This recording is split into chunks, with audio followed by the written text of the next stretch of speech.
19 gram water at 30 degree Celsius and 5 gram of ice at minus 20 degree Celsius are mixed together in a calorimeter. What is the final temperature of the mixture? और specific heat capacity of ice भी दी हुई है, latent heat of fusion of ice भी दी हुई है आपको, ठीक है। देखो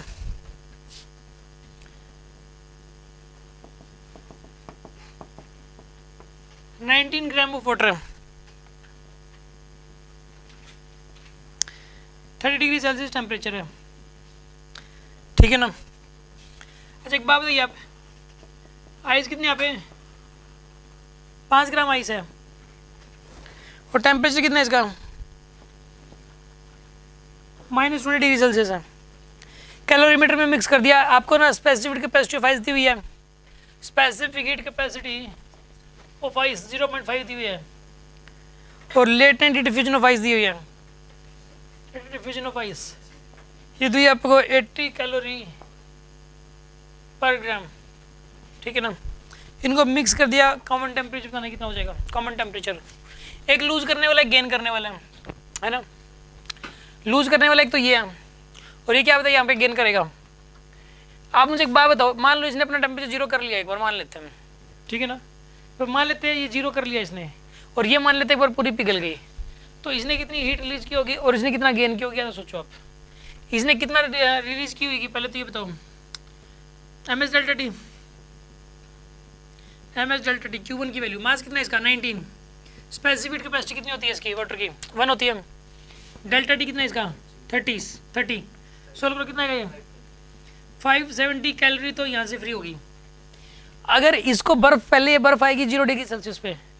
0 डिग्री सेल्सियस पे मान लो कि इसने जो हीट ली ना इसकी Q1, ये Q1 इसकी थी, इसकी जो Q1 है वो एमएस डेल्टा टी, मास कितना है इसका 5, स्पेसिफिक कैपेसिटी कितनी थी इसकी 1/2, ये डेल्टा टी की वैल्यू कितनी आएगी यहाँ पे 50, तो ये आ गया आपके पास 50 कैलोरी, तो ये हो गया। चलो यहाँ से ले लेगी वो। अब इसको पिघलने में कितनी चाहिए बताइए आप, पिघलने में Q2, पिघलने में M/LF, मास कितना इसका 5 × 80 कितना आएगा यहाँ पर,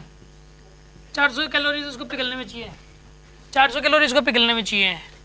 और 50 कैलोरी किस में चाहिए, पहले 0 लेके आने में, तो 450 तो गई,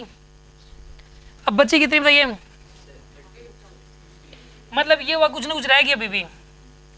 कितनी रहेगी देखा जाए तो 120, वो 120 यानी कि टेम्परेचर को मतलब 0 नहीं होगा फाइनली,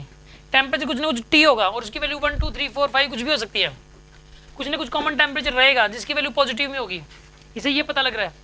ये 0 तक नहीं आएगा, इससे बस इस कैलकुलेशन से तो सिर्फ इतना ही पता लगा और कुछ भी नहीं पता लगा देखा जाए तो, कि हुआ वास्तव में हुआ ये है, इसका टेम्परेचर 0 तक नहीं जाएगा, कुछ ना कुछ रह जाएगा, मान लो कि 8 रह गया 8, तो इसका भी 8 ही हो जाएगा फाइनली, होगा ये कि 8 यानी कि वो प्लस में, प्लस की कोई भी वैल्यू आएगी 5 7 8 ऐसा कुछ भी हो सकता है, 8 मान लेते हैं एक बार।